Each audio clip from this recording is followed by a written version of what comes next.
예, 나타남의 이면에 두려움이 숨어 있습니다. 실수에 대한 두려움이나 실패에 대한 두려움, 거절에 대한 두려움, 그러한 두려움이 인생을 좌우하면 죽지 않는 사람들의 삶을 살고 있는 것과 마찬가지입니다. 어쩌면 우리는 지난 실패와 역경 때문에 지금 죽지 않는 사람들의 삶에 갇혀 있을지도 모릅니다. 그러나 지금부터라도 다시 살아 돌아온 사람들이 될 수가 있습니다. 인생이 나타나기만 하면 됩니다. 완벽하지 않아도 일단 나타나기만 하면 그것으로 충분합니다.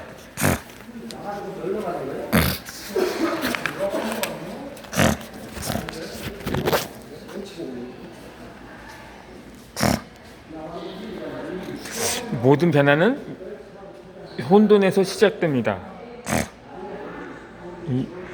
한동안 내 책상에는 모든 위대한 변화는 혼돈으로부터 시작된다는 메모를 붙인 적이 있습니다. 당시 갑상선의 시련을 겪으면서 계획이 완벽하게 짜여있던 내 인생은 한순간에 혼돈에 빠지게 된 적이 있었습니다. 나는 매일 벽에 붙은 이 문장을 읽으면서 속으로는 정말 이 말이 사실이었으면 좋겠다고 생각했습니다. 사실 내 안에 일부는 이 말이 사실이라고 믿었습니다. 그래야만 희망을 가질 수 있었으니까요. 하지만 또 다른 일부는 의심과 회의로 가득 차기도 했었습니다. 이러한 혼돈으로 인해서 한 치 앞을 내다볼 수도 없고 앞으로 무슨 일이 일어날지 전혀 예측할 수 없었습니다. 나는 다른 지역으로 이사를 가면서 이 메모를 떼어서 서랍에 넣어두었습니다. 그러다가 최근에 한 책을 읽으면서 갑자기 생각이 나서 다시 꺼내 보았습니다. 이번에 다시 문장을 읽었을 때 내 안에는 감사한 마음이 가득했습니다. 나는 당시 그 혼돈의 시간을 보내면서 한층 더 성장하고 변화했기 때문입니다. 즉 혼돈의 시각이 지금의 더 나은 내 모습을 만들어준 것입니다.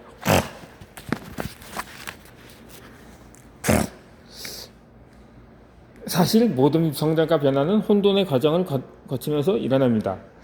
우선 과거의 나를 완전히 무너뜨려서 계속 가져갈 부분은 추리고 포기해야 할 것들은 과감히 버려야 합니다. 그런 다음에 여기에 새로운 것들을 채워넣어서 새로운 나를 만듭니다. 혼돈으로 인해서 기존의 질서 전형에 놓여있던 것들이 흔들려야 새로운 공간이 생겨나고 변화가 일어날 수가 있습니다. 이 혼돈의 경험은 나의 인생관을 바꿔놓기도 했습니다. 예전에 나는 불확실한 것을 싫어했고 모든 일에 완벽하게 기억하기 좋아했으면서 인생은 반드시 내 계획대로 흘러가야 한다고 생각을 했습니다. 하지만 지금의 이 혼돈의 순간이 찾아오면 두려움보다는 호기심이 생깁니다. 과연 이 혼돈은 나에게 어떠한 변화를 만들어줄까? 나는 어떤 곳으로 데려줄까 하고 말입니다.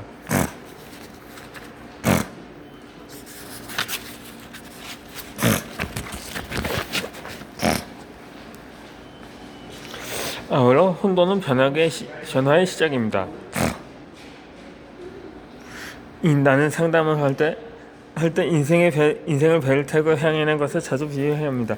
이 배를 타고 익숙해진 바다 한가운데서 가면 내가 떠나온 육지를 또 보이지 않고 건너편 육지도 보이지 않습니다. 그런 만멍을 다해서 길을 잃는 것이 아닐까 두렵고 불안해지기 시작합니다.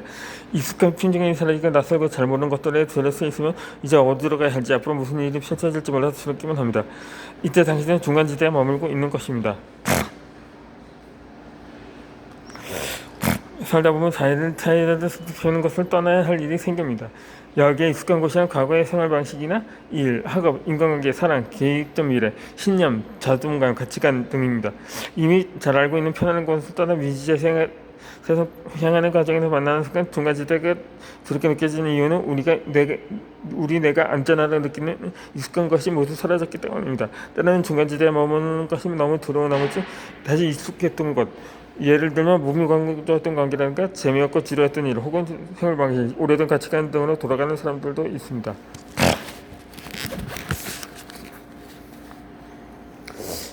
이 혼돈의 순간이 찾아오면 두려움보다는 호기심이 생깁니다. 이 혼돈은 나에게 어떤 변화를 만들어줄까요?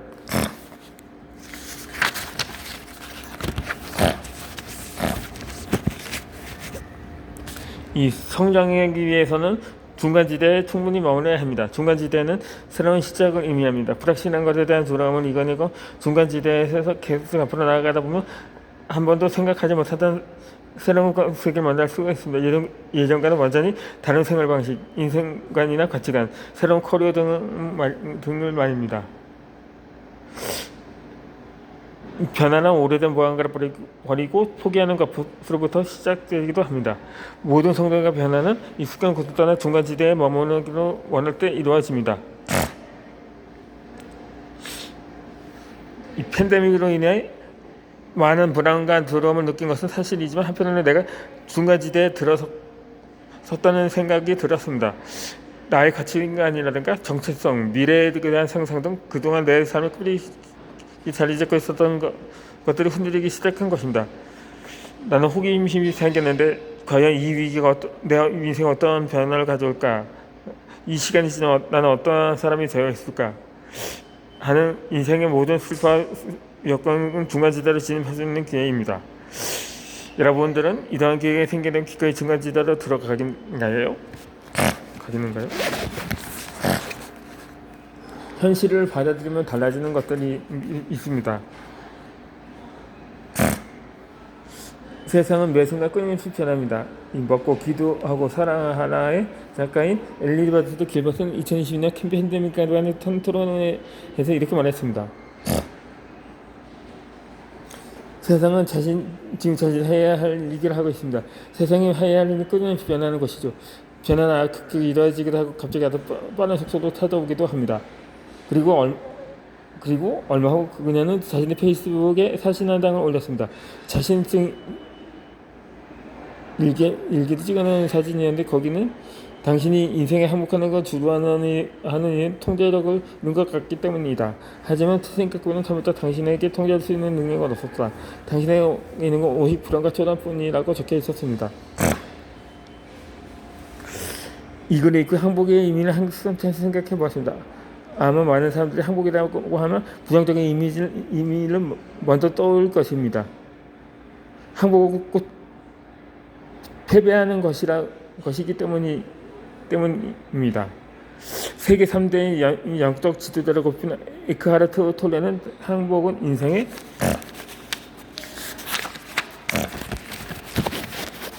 국민에게 좋다고 말하는 거라고 설명했습니다. 인생에 항복하는 것은 삶을 포기하겠다는 의미가 아니라 삶에 저항하는 것, 현실에 저항하는 것을 포기하겠다는 의미입니다. 이 시련과 역경이 닥쳤을 때 끊임없이 불평하는 사람들이 있습니다. 왜 이런 일이 생긴 걸까? 내 계획이 다 망가졌어. 왜 나한테만 이런 일이 생기는 거야? 정말 불공평한. 왜 어떻게 정말 너무해. 이렇게 현실에 계속 저항하다 보면 마음의 원망과 증오가 가득 차가 됩니다. 인생에 행복하는 것은 현실을 받아들인다는 뜻입니다. 내가 원했던 상황이 아니지만 이미 벌어진 일이라면 내가 이 상황을 어떻게 받아들여야 할지 앞으로 무엇을 할 수 있을지 생각해 보는 것은 어떨까요? 이 미지의 세계를 끊어 않습니다. 인생이 내 길기도 흘러가야 한다는 생각을 버리기는 매우 어렵습니다. 적어도 나한테만큼은 정말 그렇습니다. 대부분의 괴로운 인생의 예상의 방향으로 흘러가지 않을 때 생깁니다. 현실에 대한 저항과 내 인생은 이렇게 되어야만 한다는 생각을 포기할 수 있을 때 있는 그대로의 삶을 받아들이고 인생을 더욱 행복하게 살 수가 있습니다. 인생을 내 손으로 통제했을 때는 항상보다 내 옆에 펼쳐질 미지의 세계와 불안실성을 끌어안으면 성공과 변화로 향하는 중간지대에 들어갈 수 있습니다. 그리고 이 중간지대에는 수많은 가능성을 발견하고 탐색할 수 있는 충분히 공간이 마련되어 있습니다. 과거의 나에서 새로운 나로 변하기 위해서는 중간지대를 반드시 지나가야 합니다. 물론 중간지대는 결코 편안하지 않습니다. 과거의 나는 이미 사라지고 없고 새로운 나는 아직 모습을 드러내지 않기 때문에 내가 더저도 아닌 사람처럼 느껴집니다. 중간지대에서 여러분은 불확실성과 공부전해야 합니다. 이곳에서는 한손으로는 과거의 내 모습을 한손으로는 새롭게 만들어지는 내 모습을 동시에 움켜쥐고 있어야 합니다. 무엇보다 중간지대에서 충분한 시간을 보내야 새로운 나로 거듭나는 것을 믿고 기다릴 수 있어야 합니다. 지금 중간지대에 들어가 있다면 눈앞에 보이지 않는 미지의 세계의 불확실성을 거꾸로 앞으로 계속 나아가 시길 바랍니다.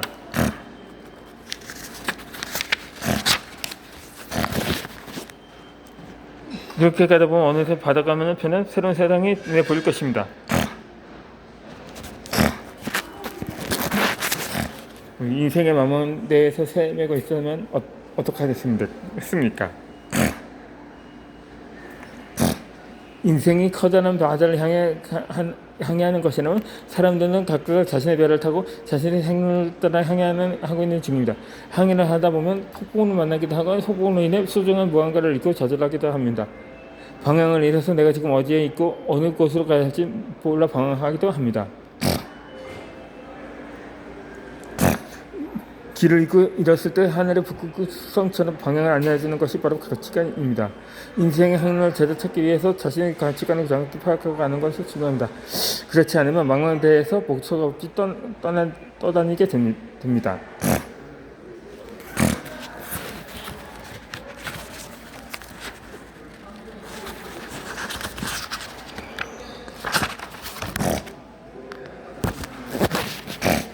그러므로 자신의 북적성을 찾으십시오. 이 가치관은 사람들의 마음속에 있는 기본과 기준입니다. 이 사람들은 실제 생활 모습과 내면의 가치관이 서로 부합할 때 인생의 충만함과 면적을 느낍니다.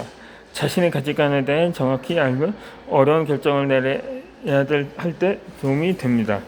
또한 가치관은 역경을 이겨낼 수 있게 도와주는 든든한 복지목이자 실패와 좌절을 겪고 난 이후에 어디로 가야 할지 알려주는 나침반입니다. 다음은 사람들이 흔히 갖고 있는 가치관들을 나열해 놓은 것입니다. 하나씩 천천히 읽어보고 자신에게 가장 중요한 핵심 가치관 3가지에 표시를 해봅시다. 그러므로 어떤 가치관이 옳고 그름은 판단할 수 없고 무엇을 선택하는 그것 당신에게 중요한 일이 될 것입니다.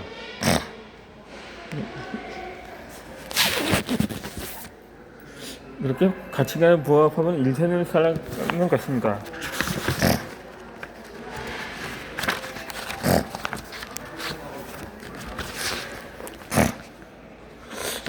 이렇게 행동은 구체적으로 접근하니 앞으로 어떻게 행동을 할지 더욱 명확하게 알 수 있었습니다.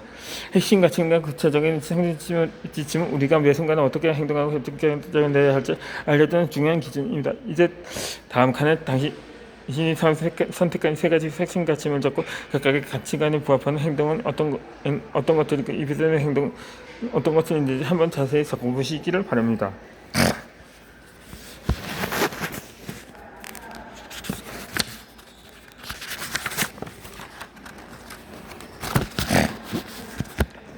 모든 끝은 새로운 시작입니다.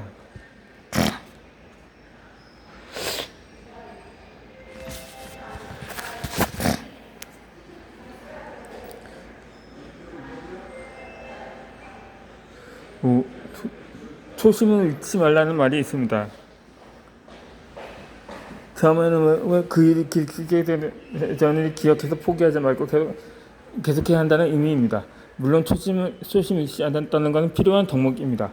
그러나 때로는 초심을 잃지 말아야 한다는 말 때문에 발목이 덮이기도 합니다.